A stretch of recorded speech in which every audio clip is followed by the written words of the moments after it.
تو افراتفری پڑ گئی۔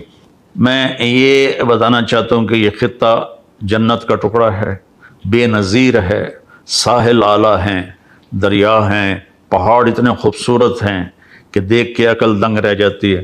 سوئٹزرلینڈ لوگ بھول جائیں اگر ہمارے پہاڑوں کے راستے ٹھیک ہوتے تو پوری دنیا یہاں آتی، اور ٹورزم سے پاکستان کی کمائی کہاں سے کہاں چلی جاتی۔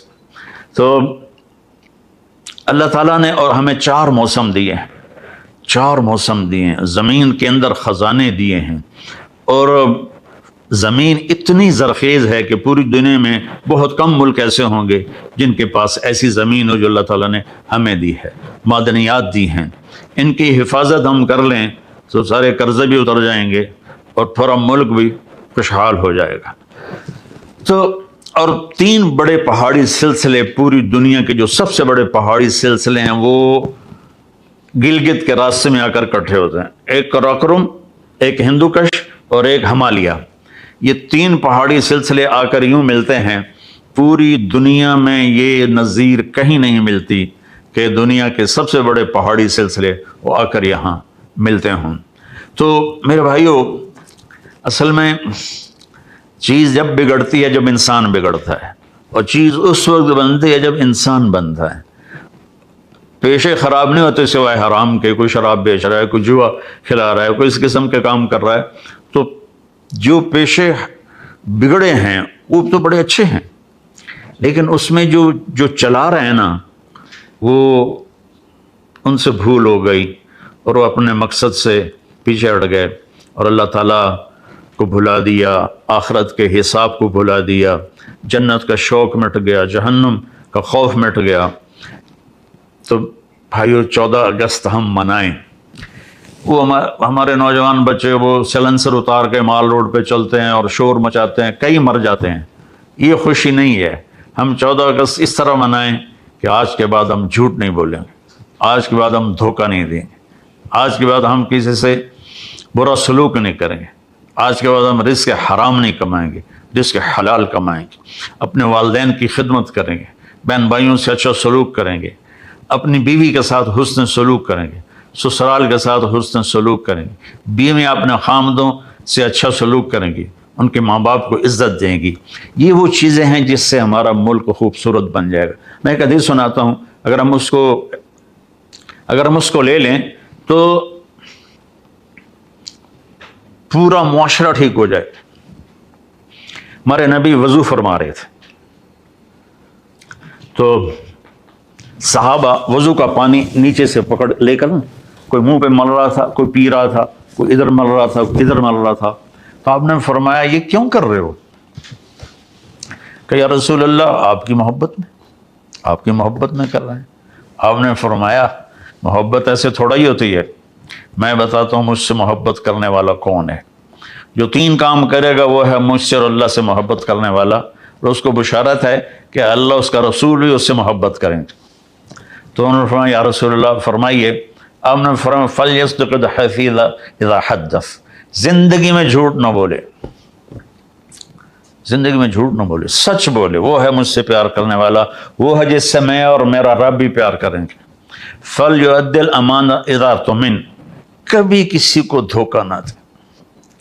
حضرت عمر رضی اللہ تعالیٰ عنہ کا فرمان ہے کہ لوگوں لا يغرنكم تنطنة الرجل بالليل في صلاته ان رجل الرجل من ادى الامانة اذا اؤتمن ومن سلم المسلمون من لسانه ويده، کہ لوگوں کسی کو تہجد میں دیکھو بڑی آہیں بھر رہا ہے اور بڑا رو رہا ہے، سجدے میں اس کے آنسو نکل رہے ہیں اور قرآن قیام میں اس کے آنسو نکل رہے ہیں، تو یہ تمہیں دھوکہ نہ لگے، ایک بڑی وڈی سرکار ہے۔ بڑا کون ہے؟ جو کسی کو دھوکہ نہ دے اور جو کسی کو تکلیف نہ پہنچائے، وہ سب سے بڑا انسان ہے۔ ایک صحابی نے عرض کی یا رسول اللہ، اچھا میں 2 باتیں بتا رہے، تیسری بات میں بتاتا ہوں۔ تو آپ نے فرمایا میرا امتی ہر گناہ کر سکتا ہے، 2 کبھی نہیں کرے گا، ایک جھوٹ نہیں بولے گا، ایک دھوکہ نہیں دے گا، ایک جھوٹ نہیں بولے گا، ایک دھوکہ نہیں دے گا۔ میں دوبارہ دہراتا ہوں، ایک جھوٹ نہیں بولے گا، ایک دھوکہ نہیں دے گا۔ ہم اپنے ملک سے جھوٹ کیسے نہ، حکومت تو نہیں نکال سکتی، ہم نے نکالنا ہے۔ ہم اپنے ملک سے دھوکے بازی تو نہیں نکال سکتے، حکومت کو دھوکے بازی نہیں نکال سکتی، ہر جگہ کہاں پہرے لگائیں گے، چاہے کسی کو بٹھا دو۔ ہم نے خود دھوکے بازی کو، فراڈ کو ختم کرنا ہے۔ اور تیسری بات آپ نے فرمائی فلیحسن جوار من جورہ، سبحان اللہ۔ آپ نے فرمایا اور تیسری مجھ سے محبت کی نشانی یہ ہے کہ مجھ سے محبت کرنے والا اچھے اخلاق والا ہوتا ہے اور وہ پڑوسیوں کے ساتھ بہت اچھا سلوک کرتا ہے اور ان کی تکلیف کو برداشت کرتا ہے۔ یہ حسن اخلاق ہے، حسن خلق ہے، تو جس سے ہمارا ملک جنت کا ٹکڑا بن جائے گا۔ ہمارے ملک میں شہد کی نہریں بہیں تو بھی شاداب نہیں ہوگا، سونے چاندی کی بارش ہو تو بھی شاداب نہیں ہوگا۔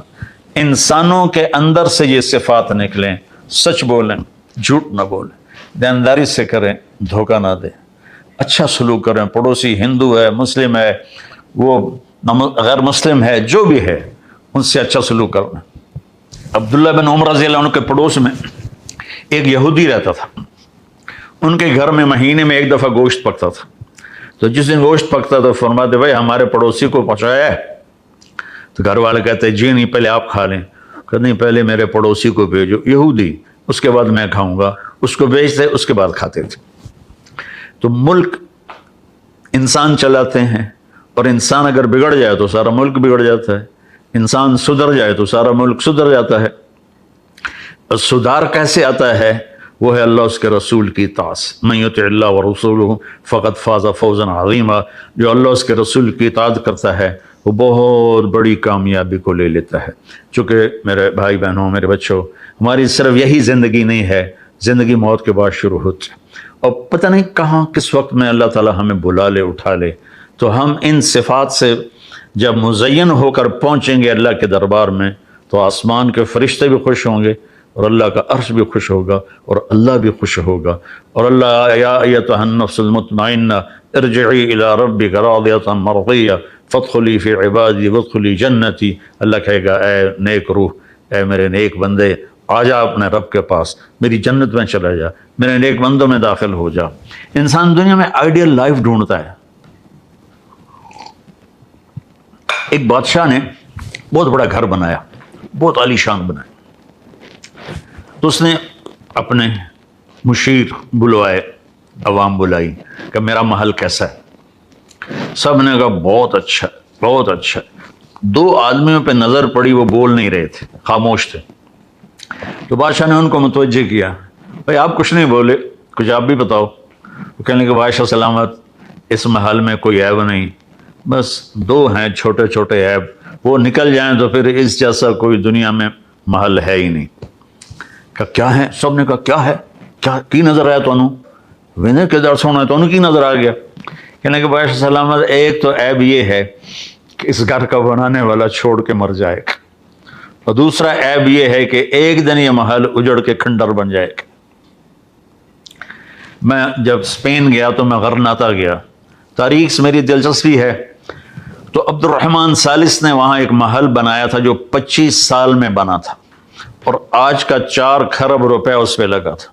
4 کھرب، پوری چھت ہیروں سے جڑی ہوئی تھی، اور سارے پلر پر سونا اور اس میں ہیرے یاقوت تھے، اور اس میں نا پارے کے تالاب تھے۔ تو جب پارا تو ایسا ایسے ہوتا رہتا نا، ٹھہرتا نہیں، جب سورج کی شعائیں پڑتی تو وہ ایسے ایسے حرکت کرتے ہوئے محل پہ پڑتی تو پورا محل رقص کرتا ہوا نظر آتا تھا، ایسے لگتا تھا پورا محل رقص کر رہا ہے۔ 25 برس میں وہ محل بنا، 25 برس اس میں رہنا اس کو ملا، 50 برس اس نے حکومت کی۔ اور میں اس کی تاریخ پڑھ رہا تھا، اس نے کہا کہ میں نے 50 سال حکومت کی، ہر دشمن کو زیر کیا اور اپنی ہر خواہش کو پورا کیا، لیکن میں نے سکون کے دن گنے 50 سال میں تو صرف 14 دن تھے، مجھے صرف 14 دن سکون کے ملے ہیں۔ 25 سال کے بعد وہ مر گیا، تو اگلے 25 سال کے بعد اشبیلیہ میں اسلامی حکومت تھی، وہ ٹوٹ گئے تھے، انہوں نے غرناطہ پہ حملہ کیا اور اس محل کی اینٹ سے اینٹ بجاتے۔ تو میں جب غرناطہ گیا تو میں نے ان سے کہا بھائی یہاں ایک محل تھا قدیم، وہ ڈھونڈو، وہاں کے مقامیوں کو پتہ ہی نہیں تھا۔ تو وہ ایک مل گیا، اس نے کہا جی ادھر ایک کھنڈر ہے، میں نے کہا وہاں لے چلو۔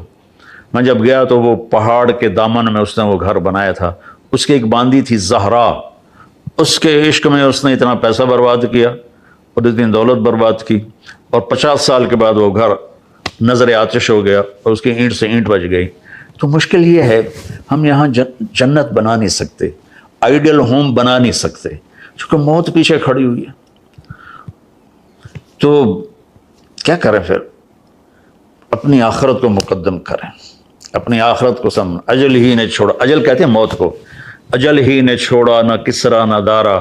کسرا اور دارا دو بڑے بادشاہ تھے، دونوں ایران کے تھے، اسی سے سکندر صفات بہارا، سکندر یونانی، ہر ایک لے کے کیا کہا نا حسرت ستارہ، پڑا رہ گیا سب یوں ہی ٹھاٹ سارا، جگہ جی لگانے کی دنیا نہیں ہے، یہ ورد کی جا ہے تماشا نہیں ہے، تجھے پہلے بچپن نے برسوں کھلایا، جوانی نے پھر تجھ کو مجنوں بنایا، بڑھاپے نے آ کے کیا کیا ستایا، اجل تیرا کر دے گی بالکل صفایا، جگہ جی لگانے کی دنیا نہیں ہے، یہ ورد کی جا ہے تماشا نہیں ہے، یہی تجھ کو دھن ہے رہوں سب سے اعلیٰ، ہو زینت نرالی ہو فیشن نرالا، جیا کرتا ہے کیا یوں ہی مرنے والا، تجھے حسن ظاہر نے دھوکے میں ڈالا، جگہ جی لگانے کی دنیا نہیں ہے، یہ ورد کی جا ہے تماشا نہیں ہے، کیونکہ حرص و حوث کو چھوڑ میاں، مت دیس بدیس پھرے مارا، کہ ذاک اجل کا لوٹے ہے، دن رات بجا کر ناکارا، کیا بدیا بھینسا بیل شتر، کیا گونی پلہ سر بھارا، کیا گیہوں چاول موٹ مٹر، کیا آگ دن اور انگارا، سب ٹھاٹ پڑا رہ جائے گا جب لا چلے گا بنجارا۔ اس میں پرانی اردو کے الفاظ ہیں، سمجھ تو نہیں آئے ہوں گے، لیکن اس کا مقصد یہ ہے کہ دنیا فانی ہے، آخرت کو سامنے رکھو۔ سب سے آخری آدمی جو جنت میں جائے گا، جس کے پاس جو سمجھیے کہ سب سے چھوٹی جنت ہوگی، وہ آپ نے کہا میری امت سے ہوگا، اس کا نام ہوگا جوہینہ، اس کے قبیلہ بھی ہوگا جوہینہ۔ آپ نے کہا میں اب دیکھ رہا ہوں کہ وہ جہنم سے نکل رہا ہے اور جنت کی طرف اللہ اس کو لے جا رہے ہیں۔ جو جنت کے دروازے پر آئے گا تو اللہ تعالیٰ کہیں گے جا، تو اللہ تعالیٰ اس سے نا دل لگی کریں گے، اس کی دل لگی کے لیے۔ وہ جب اندر جانے لگے گا تو لگے گا کوئی جگہ ہے ہی نہیں، وہ واپس ہو جائے گا۔ اللہ تعالیٰ فرمائیں گے جا تو صحیح، وہ جائے گا، پھر بھری ہوئی نظر آئے گی، واپس آ جائے گا۔ پھر اللہ کہیں گے جا تو صحیح، کہے گا میرے واسطے جاتا تو چھڈنے میں کتنے جاؤں۔ تو اللہ تعالیٰ فرمائیں گے اچھا یہ بتا، میں نے جب سے زمین بنائی، دنیا جب سے میں نے زمین بنائی، اس کو ملٹی پلائی بائی 10 کر کے تو میں دے دوں تو خوش ہو؟ تو کہے گا یا اللہ مذاق تو نہ کر میرے نال، میں نے تو کوٹھا ہی کافی۔ اللہ کہیں گے جا، اس دنیا سے تجھے 10 گنا بڑی جنت دے دی۔ تو وہ جب انٹر ہوگا تو دروازہ کھلے گا تو اس کا نوکر کھڑا ہوگا، اس کے چہرے پہ ایسا نور ہوگا کہ یوں جھکے گا، کہے گا کیا کر رہا؟ کہ تم فرشتے ہو، تمہیں کیا اس کو کہتے ہیں سلام کر رہا ہوں۔ وہ کہے گا میں فرشتہ نہیں، میں آپ کا نوکر ہوں، اور میرے جیسے اور 70,000 80,000 آپ کے نوکر ہیں۔ اچھا کتنے ان کا آگاں تو ٹور آگے ٹورے گا، ایک اور نور کی چمک اٹھے گی تو وہ سجدے میں گر جائے گا۔ اور آقا یہ کیا کر رہے ہو؟ کس کو سجدہ کر رہے ہو؟ یہ جو نور کی چمک ہے یہ اللہ کی نور کی چمک نہیں ہے، میں اللہ کو سجدہ کر رہا ہوں۔ وہ کہے گا اللہ کے نور کی چمک نہیں ہے، آپ کے محل کی چمک ہے جو آپ کے اوپر پڑ رہی ہے۔ پھر جب وہ آگے جائے گا تو 80,000 نوکر اس کا استقبال کریں، گاڈ آف آنر، کہیں گے امان علیہ سیدنا النظور، ہمارے آقا سارے جنت والے جنت میں آ گئے، آپ کدھر رہ گئے تھے؟ اتنی دیر لگا دی۔ وہ کہے گا شکر کرو میں آ گیا، میں نے بڑے لیے ترپین، اللہ نے معاف کیتا تو میں آیا، میری بڑا برا حال ہویا۔ تو 80,000 نوکر اس کے ساتھ چلیں گے، اور اس کو آگے جا کر بہت بڑا خوبصورت میدان ہوگا، اس میں ایک تخت ہوگا، وہاں بٹھائیں گے۔ تو وہ کہے گا اے سارا کچھ کہندا ہے؟ وہ کہیں گے سارا کچھ آپ کا ہے۔ اچھا؟ پھر وہ کہیں گے بھائی ہمارے آقا جہنم سے آئے ہیں، بھوکے بھی ہیں پیاسے بھی ہیں، کھلاؤ بھائی پلاؤ بھائی۔ 80,000 خادم، 80,000 ڈونگے اور 80,000 گلاس لے کر آئیں گے، ہر گلاس میں مشروب نیا ہوگا، ہر ڈونگے میں کھانا نیا ہوگا، اور وہ سارے کھا جائے گا اور ڈکار بھی نہیں مارے گا کہ نہ اس کا اللہ تعالیٰ معدہ تھکائے گا۔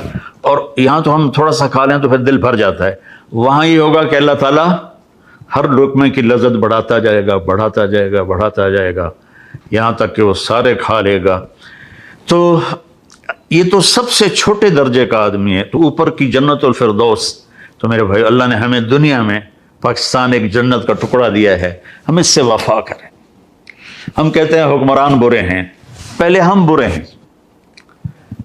ہمارے بازاروں میں سچائی آ جائے، ہمارے بازاروں میں تاجر ٹیکس ادا کریں، ہمارے بازاروں میں تاجر کسی کو دھوکہ نہ دیں، ہمارے بازاروں میں تاجر وعدہ خلافی نہ کریں، ہمارے ذمہ دار اپنے خدام پر، اپنے نوکروں پر ظلم زیادتی نہ کریں، اور دفتروں میں بیٹھے والے افسران وہ رشوت نہ لیں، رزق حلال کمائیں، تو پھر سب مل کر اس ملک کو بنائیں گے۔ صرف حکومت نہیں بنا سکتی، حکومت مختصر سی ایک جماعت ہے، وہ ہر آدمی سے سچ کیسے بلوائے گی، ہر آدمی کو دیانتداری پہ کیسے لائے گی؟ تو بھائیو، یہ اللہ تعالیٰ نے ایک بہت بڑی نعمت ہمیں دی ہے، ہم اس کی قدر کریں۔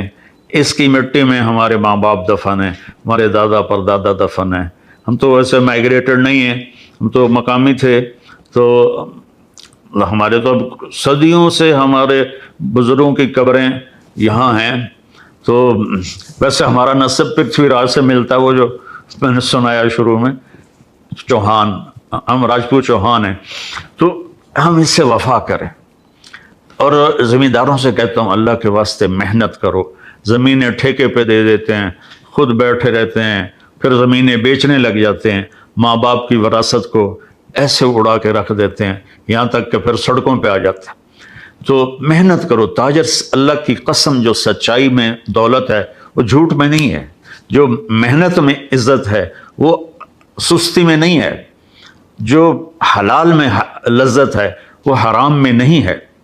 تو بھائیو، ہم اس ملک کو خوبصورت بنائیں، حسین بنائیں، لوگوں کے حقوق کا خیال کریں۔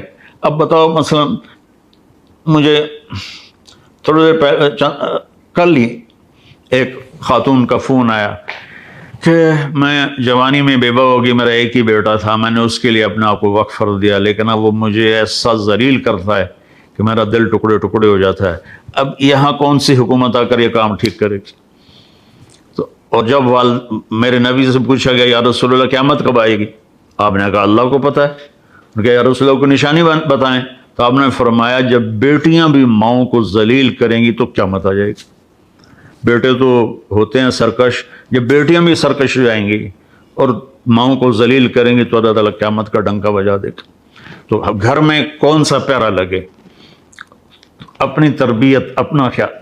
ہمارا مزاج بن گیا او اے کر رہا ہے، او اے کر رہا ہے، او اے کر رہا ہے، ادھر نہیں، ہم ادھر آ جائیں۔ میں کیا کرتا ہوں، وہ جو اللہ تعالیٰ مغفرت فرمایا علامہ اقبال رحمۃ اللہ علیہ کی، ایسا شاعر زندگی میں نہیں آیا کوئی، تو وہ کہتے ہیں تجھے کیوں فکر ہے اے گل دلے صد چاک بلبل کی، تو اپنے پیرہن کے چاک تو پہلے رفو کر لے، اپنے من میں ڈوب کر پا جا سراغ زندگی۔ اور سلطان بابو فرماتے ہیں دل دریا سمندروں ڈوگے، کون دلا دیاں جاڑے ہوں، وچے بیڑے وچے جھیڑے وچے ونج مہانے ہو۔ تو نوجوان اپنے ماں باپ کی قدر کریں، اپنے ماں باپ کو عزت دیں، ان سے محبت کریں۔ ماں باپ سے کہتا ہوں اولاد کو عزت دیں، محبت دیتے ہیں، عزت نہیں دیتے، جس سے ماں باپ اور اولاد میں فاصلہ پیدا ہو جاتا ہے۔ محبت تو فطری ہوتی ہے، لیکن عزت دینا مشکل ہو جاتا ہے کہ میں اپنی اولاد کو عزت دوں۔ ہم ان کو عزت دیں گے، وہ ہمارے قریب آ جائیں گے، ہمارے لیے ہمارے بازو بنے گی۔ ایسی خاوند اور بیوی، سب سے بڑا جو شیطان خوش ہوتا ہے وہ اس پر خوش ہوتا ہے کہ خاوند اور بیوی میں جھگڑا ہو جائے۔ اللہ تعالیٰ صلح پر اتنا خوش ہوتا ہے، خاوند بیوی لڑ پڑیں، صلح کر لیں، ان کے پچھلے سارے گناہ معاف ہو جاتے ہیں۔ میرے بھائی بہنوں، ہم 14 اگست ایسے منائیں کہ بھائی ہم نے جھوٹ نہیں بولنا، ہم نے دھوکہ نہیں دینا، ہم نے فراڈ نہیں کرنا، ہم نے حرام نہیں کھانا، ہم نے ماں باپ کو تنگ نہیں کرنا، ہم ان کی فرمانبرداری کریں گے۔ بیوی خاوند کی خدمت کرے، خاوند بیوی کو عزت دے۔ تو بازار میں بیٹھو تو سچ، صادق اور امین، میرے نبی جو ہائی لائٹ ہوئے صفتوں میں 2، صادق امین، سچے دیانتدار۔ پورے اسلام کو اگر آپ مجھ سے پوچھیں کہ مولوی صاحب پورا اسلام 2 لفظوں میں بتاؤ تو سچائی اور دیانتداری ہے۔ اور ساری دنیا کے ظلمتوں کو، ساری دنیا کی اندھیریوں کو 2 لفظوں میں بتاؤ تو جھوٹ اور دھوکے بازی ہے، جھوٹ اور دھوکے بازی ہے، جھوٹ اور فراڈ ہے۔ بھائیو، اس ملک کی عزت ہماری عزت ہے، اس ملک کی عظمت ہماری عظمت ہے۔ آپ دیکھتے نہیں، دنیا کی واحد پاک اسلامی سلطنت ہے جس کو اللہ تعالیٰ نے نیوکلیئر پاور بنا دیا۔ یہ کتنا عظیم شان کام اللہ تعالیٰ نے کروایا ہے۔ تو اللہ نے اتنا ٹیلنٹ رکھا ہے ہماری نسل میں اور ہمارے نوجوانوں میں کہ اتنی غربت کے بعد اور اتنے ہر قسم کے دھوکے بازی کے بعد اللہ تعالیٰ نے اس کو ایک عالمی طاقت بنایا، اور اللہ تعالیٰ نے اس کو نیوکلیئر پاور بنایا، اور اللہ تعالیٰ نے اس کی عزت کو بحال کیا، وقار کو بلند کیا۔ افواج پاکستان دنیا کی بہترین فوج، دنیا کی بہترین فوج ہے۔ ہمارے پورے ملک میں ایک ہی ادارہ ہے جو بہت خوبصورتی سے چل رہا ہے، باقی تو گڑبڑ زیادہ ہے اور صحیح تھوڑا ہے، لیکن اللہ ہمارے ان سپاہیوں کو اور ہمارے ان فوج کے افسران کو، سپاہی سے لے کر چیف آف آرمی اسٹاف تک، اور سپاہی سے لے کر air marshal, air chief marshal تک، یہ سب، اور ایسے ہی بحریہ والے ہمارے بڑا قیمتی سرمایہ ہیں۔ تو اللہ تعالیٰ نے ہمیں عزت دی ہے، ہمیں عزت کو بحال کریں، چونکہ جب فساد بڑھ جاتا ہے، گناہ بڑھ جاتے ہیں، پھر اللہ کی پکڑ آ جاتی ہے۔ تو اللہ تعالیٰ ہمیں عمل کی توفیق بخشے۔ آپ سب کی خدمت میں گزارش ہے کہ ہم 14 اگست کی رات توبہ کریں اور اللہ کی بارگاہ میں سر جھکائیں اور اللہ سے دعا کریں کہ اللہ تعالیٰ ہمیں اس ملک کے لیے کچھ خدمت ہم سے لے رہے۔ جب ہم دنیا سے جا رہے ہوں تو لوگ بھی ہم پہ راضی ہوں اور اللہ بھی ہم پہ راضی ہو، اور اللہ کا نبی ہمیں گلے سے لگائے، ہمارا ماتھا چومے، کیا میرا امتی، تو نے مجھے خوش کر دیا۔ ایسے ہی مستورات سے کہتا ہوں، جوان بچیوں سے کہتا ہوں کہ اپنے ماں باپ کی خدمت کرو، اپنے ماں باپ کو عزت دو، اور اپنے آپ کو حیا سے مزین کرو۔ یہ سب سے خوبصورت زندگی ہے۔ اللہ تعالیٰ مجھے اور آپ کو عمل کی توفیق بخشے۔ السلام علیکم۔